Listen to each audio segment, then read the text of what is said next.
Okay, you are listening to Laura's blog or Loretta Nash, the Loretta Nash show. Again, I'm mixed up because I got two of them.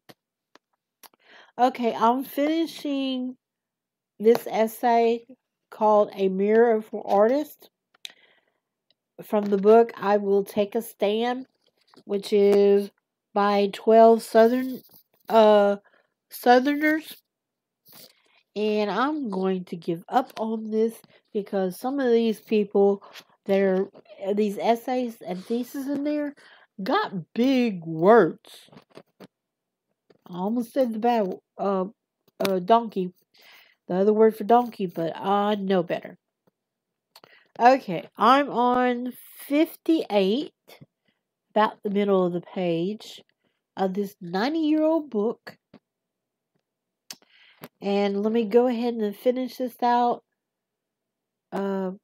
essay out, and then contemplate on whether do I want to read more out loud with my horrible reading mechanical being, or just try revamping everything.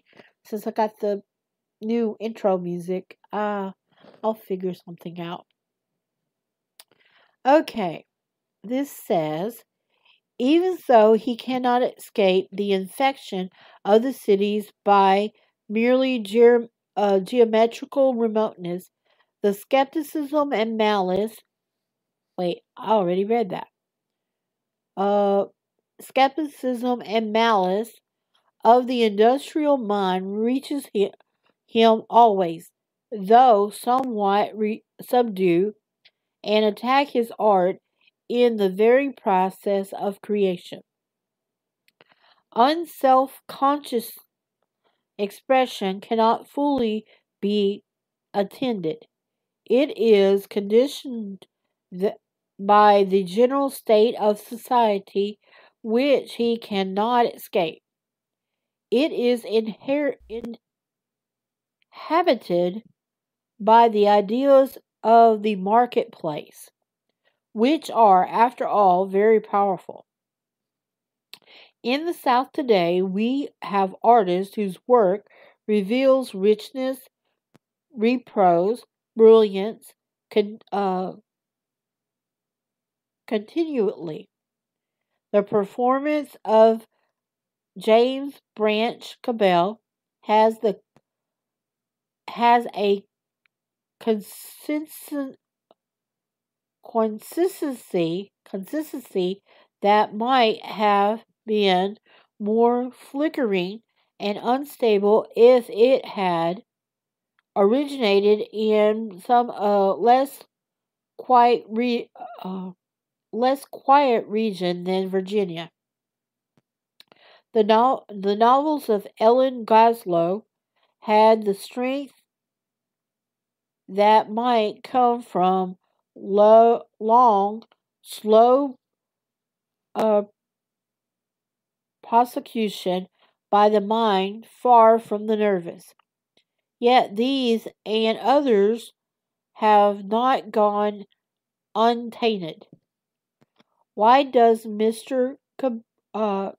Cabell seem so much nearer to Paris than to Richmond, to Anatole, France, than to Lee and Jefferson? Why does Miss Glasgow, self-styled the social historian of Virginia, propagate ideas that would be more quickly approved by Oswald Garrison, Villard than by the descendants of the first families? Why are Dubois,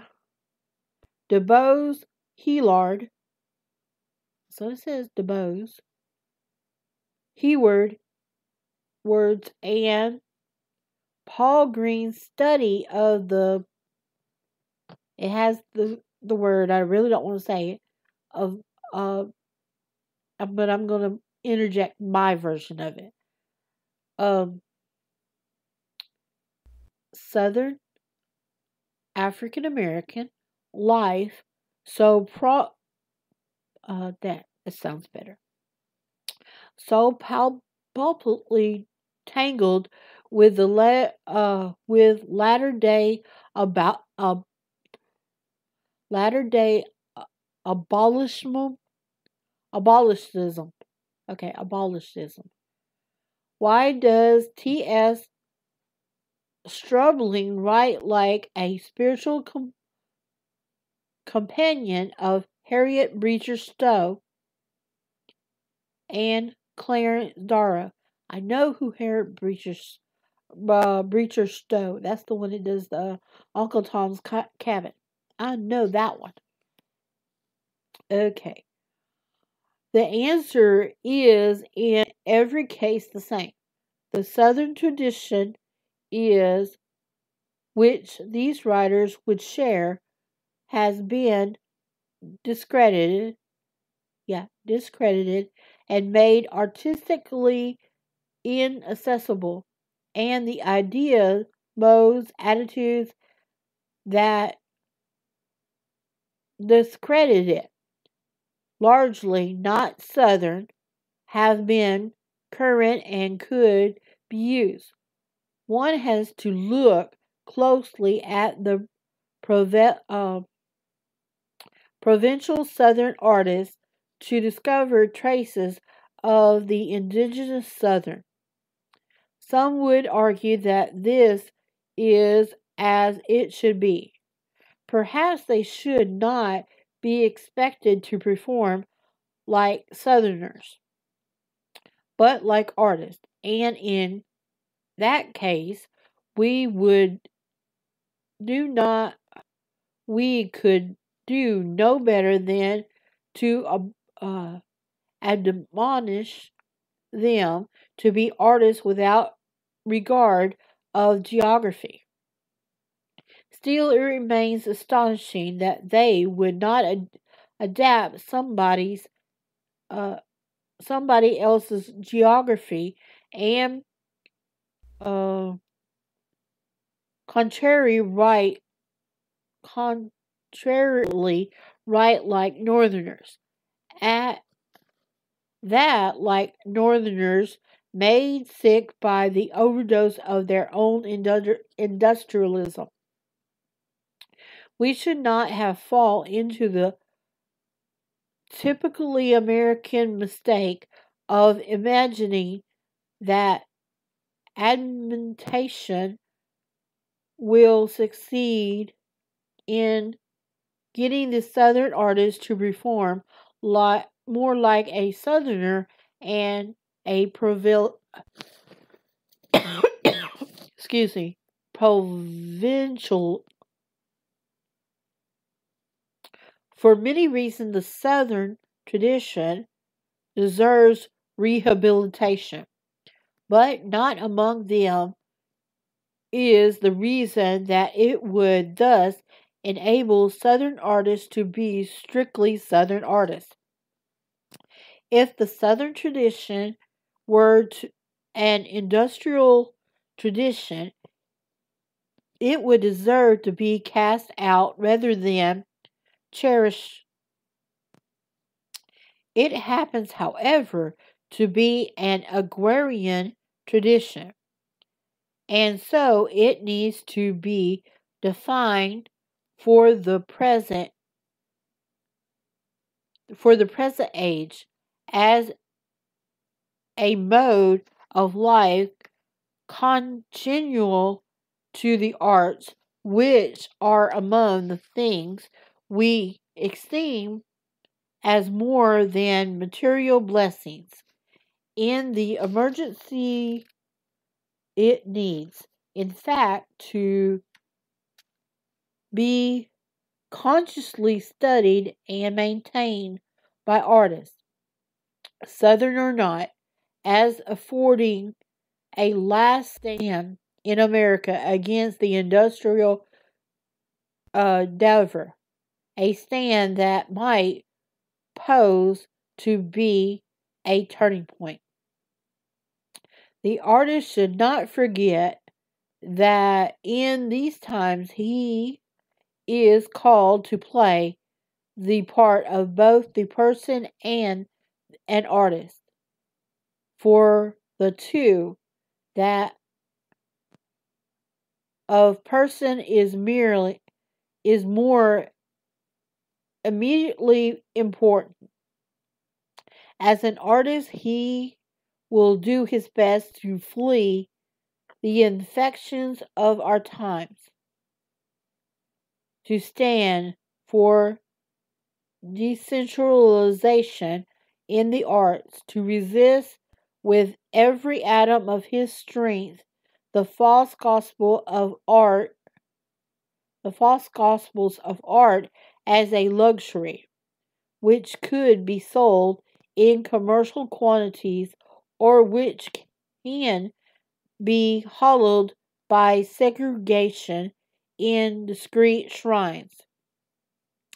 But he cannot wage this fight by maintaining on his perch as an artist. He must be a person first of all, even though for a being time being he may become less of an artist. He must enter the common arena and become a citizen. Whether he chooses a citizen person to be a farmer or to run for Congress is a matter of individual choice, but in the general direction his duty lies. And that's the end of that. And I might just go ahead and just give up on this book. This one looks a little interesting, but that's just 2 of them. And I got 10 more to go. No, I don't think so. It's so faded. But, I've been thinking about it for a while now. About, yesterday. For a couple of days here, I went and downloaded a lot of stuff and was trying to figure out what I want to do with these blogs and stuff. And sitting and thinking, what do I want to do? I just came upon this, the Anchor one, and I saw I only had 2, and I just did it like a year ago. But this other one that I'm working on, I've had it for 10 years, and now I'm paying the little extra money out of my own pocket, which is non-existent right now. You are listening to the Loretta Nash Lore's blog, the Loretta Nash show, and Lore's blog, which we're the same. It's the same. My name is Loretta Nash. I am a Southern artist and a mom, and a Southern mom, hence my accent. My daughters said I sound like a typical Southern mom, so I might play with that. You can subscribe to here, and you can Google my name, and I have artwork pieces out in the Netverse. You can see my current work at Lore's or Lore blog, lore.blog, and that's where my works are, and you can get them on Fine Art in America. I have Fine Art America or pixels.com. My name is on there, and I post my artwork, and I'll see you in the next verse. Later.